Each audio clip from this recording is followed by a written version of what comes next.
ଏହି ସ୍ୱାର୍ଥପର ଦୁନିଆରେ ସମସ୍ୟା ଅନେକ, ସମସ୍ୟା ଅହରହ ମଣିଷକୁ ଲାଗି ରହିଥାଏ।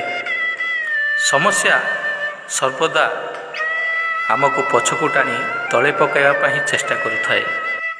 ଆମ ଚତୁଃପାର୍ଶ୍ୱରେ ଥିବା ଲୋକମାନେ ଆମ ଏ ସମସ୍ୟାରେ ପଡ଼ିଥିବାର ଦେଖି ଗୋଟିଏ ଦେଖଣାହାଳିର କାମ କରିବା ଛଡ଼ା ଆମକୁ ସାହାଯ୍ୟ କରିବା ପାଇଁ ଅନ୍ତତଃ ଗୋଟିଏ ପାଦ ମଧ୍ୟ ଆଗକୁ ବଢ଼ାଇବା ପାଇଁ ପ୍ରୟାସ ମଧ୍ୟ କରନ୍ତି ନାହିଁ।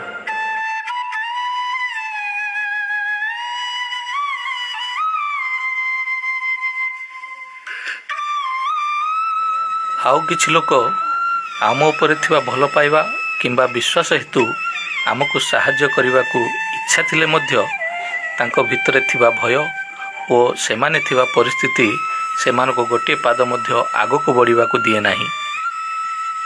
ଏହିଭଳି ଘଡ଼ିସନ୍ଧି ମୁହୂର୍ତ୍ତରେ କେହି ଆମକୁ ସାହାଯ୍ୟ କଲେ ନାହିଁ ବୋଲି ଭାବିବା ଛଡ଼ା ଏହି ସମସ୍ୟାରୁ କେମିତି ବାହାରକୁ ବାହାରିବି ସେୟା ଭାବିବା ଉଚିତ। ଜୀବନରେ ଆଉ କିଛି କରିପାରିବି ନାହିଁ, ଏହା ହିଁ ମୋର ଶେଷ ମୁହୂର୍ତ୍ତ ବୋଲି ଭାବିବା କ୍ଷଣି ନୀରବରେ ରହି କିଛି କ୍ଷଣ ମନକୁ ଦୃଢ଼ କରି ଶରୀରକୁ ଶକ୍ତ କରି ଗୋଟିଏ ପାଦ ଆଗକୁ ବଢ଼ିବା ପାଇଁ ଚେଷ୍ଟା କରନ୍ତୁ। ହୁଏତ ଆପଣ ସେହି ଗୋଟିଏ ପାଦରେ ସମସ୍ୟାରୁ ବାହାରି ଯାଇପାରନ୍ତି। ଯଦି ବା ବାହାରି ନ ପାରନ୍ତି, ପୁନର୍ବାର ପ୍ରୟାସ କରିବା ପାଇଁ ଆପଣଙ୍କୁ ମନୋବଳ ତ ନିଶ୍ଚୟ ମିଳିବ।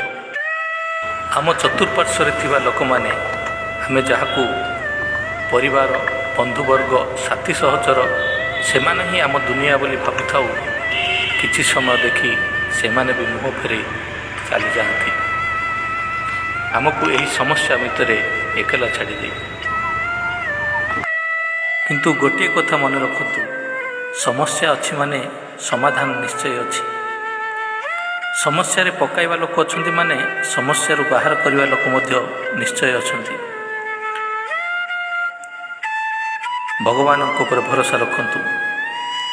ଏଇ ଯେମିତି ଦେଖୁଥିବା ପାଣି ହାତୀ ଭଳି ଲୋକ ମଧ୍ୟ ଦେବଦୂତ ହୋଇ ଆସିପାରନ୍ତି ଆପଣଙ୍କୁ ସେ ସମସ୍ୟାରୁ ବାହାର କରିବା ପାଇଁ, ଏବଂ ସେ ସମସ୍ୟାରୁ ବାହାର କରିବାରେ ସକ୍ଷମ ମଧ୍ୟ ହୋଇଥାନ୍ତି।